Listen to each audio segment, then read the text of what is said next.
Hello, everybody. Today is May the 27th, 2020. This is the year in which we are told we are living in or existing in. Yep. So today I'm coming with you with something short. There's going to be a couple of these short ones.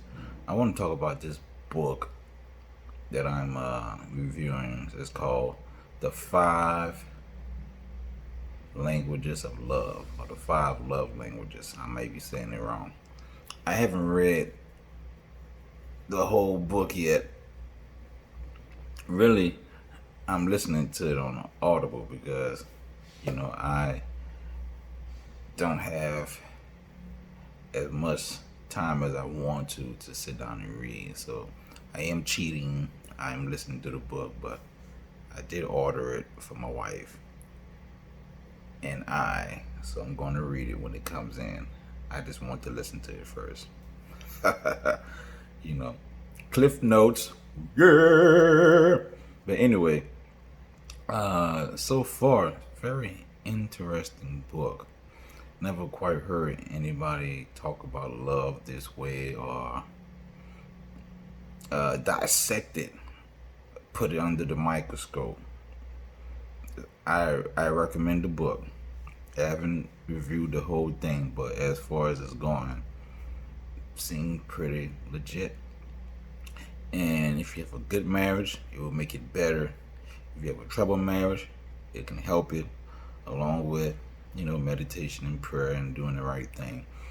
But so far, what I get from it is we have to be bilingual in the sense of we can't only speak the language of love that we understand. So if you are a compassionate, affectionate person and you like attention and you like for your spouse to put a smile on your face or compliment you or whatever, if that's your language, you can't just speak that language. You have to speak your spouse's language too.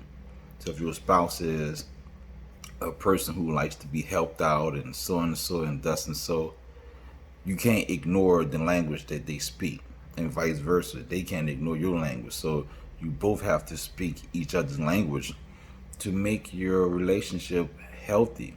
It just can't be how you see it. So if you like I say, love and affection, and your spouse doesn't give you that, you're going to be frustrated because they're not understanding how you receive love, how you dissect it, how it charges your soul and your body.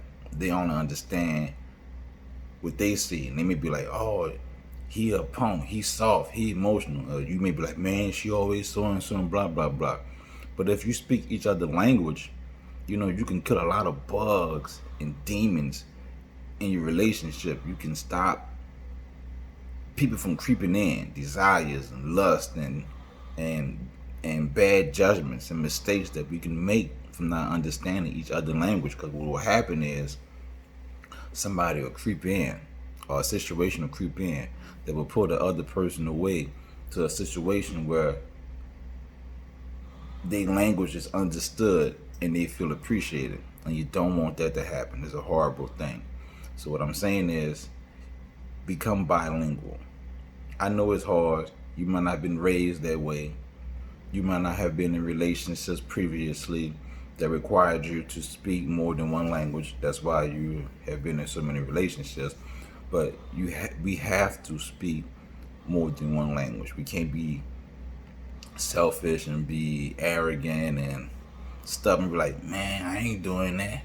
Man, look, I'ma try. Nah, man, don't. My grandmother said, don't try, do it.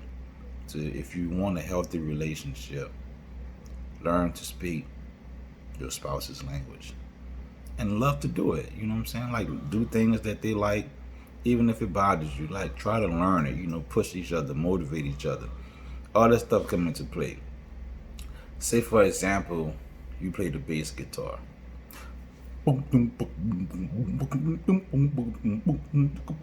Right? And your spouse is not really into music. You're always playing around.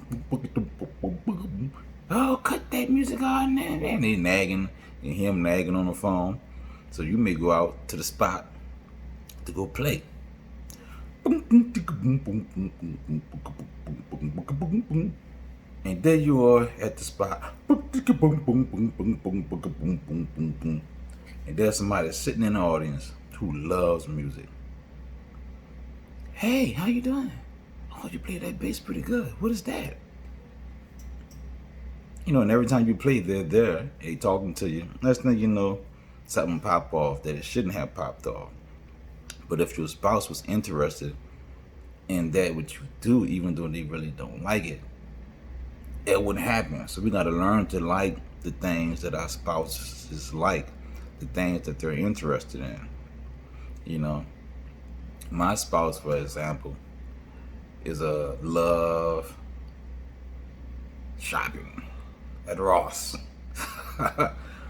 I personally don't like it, but when she won't make a run, hey, I'm up and at it, you know, or whatever, you know. And some things that I like doing, she might not be into it, but you know, she put forth effort. I can honestly say that. But what I'm saying is that we got to do better.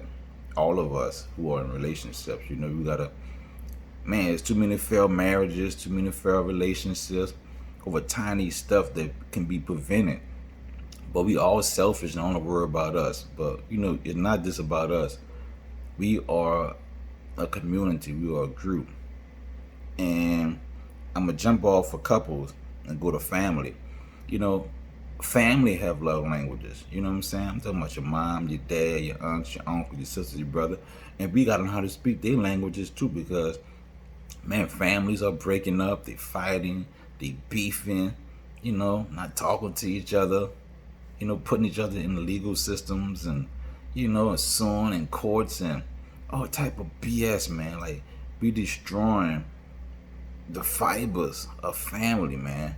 You know what I'm saying? Like, on every level, physically, spiritually, financially, emotionally, and we all a mess. It's because we only understand the language that we speak, and we don't have empathy, we don't have vision, we don't have inner sight and understanding. We only see what we want to see. We can't perceive nothing else but what we see. And what we see, we pick it up from what? Our environment, things we experience, and so forth and so on. Misinformation. You know, we have a lot of misinformation that we get out here from books, TV, music, other people. And the whole world is misinformed about a lot of stuff. So the stuff that we do think we know, we don't. That's why you have heard this statement before. My people die for a lack of knowledge. And you know, the world is knowledgeable about a lot of stuff. But a lot of people are still dying because they lack a knowledge. It is not just a physical knowledge, you know what I'm saying, or the knowledge you get at school or in college from your mufti or your imam or your rabbi or your Zen teacher, your Buddha. You know, there's more information and knowledge out there, and we don't seek it. We stop at what we comfortable at, you know, and we are stagnated in our growth because we don't have any knowledge at all. You know, all we know is what's is of this world, which is fun and entertainment, eating, sex, arguing, fighting, climbing the ladder, running the rat race. That's about it. You know, if you really sit down and got real spiritual with somebody, or talk on a religious topic, or even talk about other parts of the world, that conversation will be dry, because in these days, that's not a factor, man. People are not spiritual beings. They're not connected to the creator, to the universe. People are connected to the physical realm. Now, I ain't hating on the physical realm, because I like physical stuff too. We all do. But we can't be anchored to the physical realm, because the physical realm is not forever. You know what I'm saying? It's finite. The physical realm is finite, and we got to be connected to the infinite. You know what I'm saying? So I'm not saying, hey, don't enjoy anything physical, you know, but that's not your anchor. You know what I'm saying? Just not your home. The physical is not your home. There's way more in life than the finite. You know what I'm saying? Man, there's infinite possibilities. And hey, there's a song by a male that I like called Infinite Possibilities. If you're on YouTube, check out. I like that song. But anyway, back to the book. I think you should get the book if you have time to read. If you don't have time to read, you can download it on Audible. It's called The 5 Love Languages. And I'm going to do more reviews on it, to just a little intro what I think. But hey, get your extra language on. Learn the language of love, of your relationship, and your family. And I'm telling you, it's a necessity, because we're gonna need one. We're gonna need each other sooner than later. You know what I'm saying? Like this COVID-19 thing is just a baby.